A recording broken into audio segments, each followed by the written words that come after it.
My name's Tommy. I served in the armed forces, and I don't know, the last few years have been rough. I don't know how long it's been since I've had stable housing, but it's definitely been years since I've had a home. Yeah, I used to live in this tent city, and I know this will sound weird, but it was one of the best places I lived. I mean, anytime I needed somebody, I could just step out and there were people there that understood. I mean, I didn't even need to say anything. They could tell by the way that I was looking that day that I just needed to be seen and heard, and they'd be there.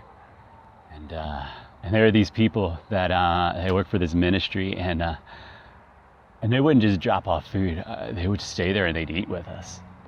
And they'd talk with us, and they'd laugh with us, and they'd cry with us. When I would try to get a job, they got me a razor that I still have. It's one of the few things I still have. There were people that really didn't want that place to be there. And I don't understand, because I mean, we were off over by the jail. So we weren't messing with anybody's property values or anything. We were just off in our own space, but people didn't want us there, and they kept trying to get our home torn down. I wasn't there the night that it happened, but a friend of mine was, and he said they were just sitting and talking like they always did. It seemed like a normal day, and then on this day, this truck came, one of those weird trucks with like the claw, and they said they just started tearing up tents.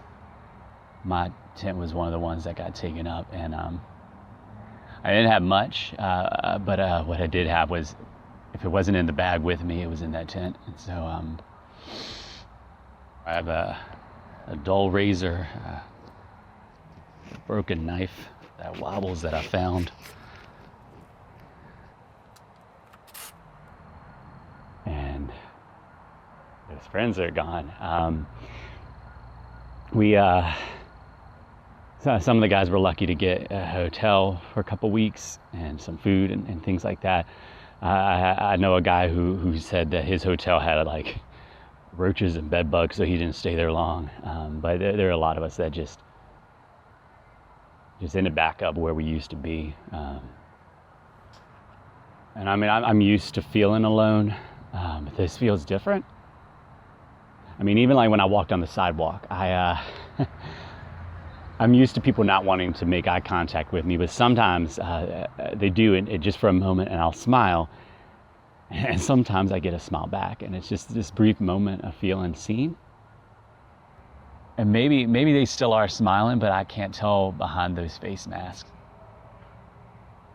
I know everybody feels isolated right now, and I get it, and it's hard, but this feels heavier than just isolation. I really do feel forgotten, and the hardest part is I know that it's not the virus doing it. The virus is just shining a spotlight on what was already there. Maybe I'll be okay. I mean, I know I'm lucky. I'm one of the lucky ones because I'm not sick right now and I'm not dying right now.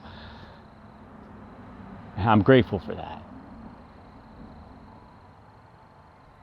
And maybe I'll be okay. Maybe I'll be okay.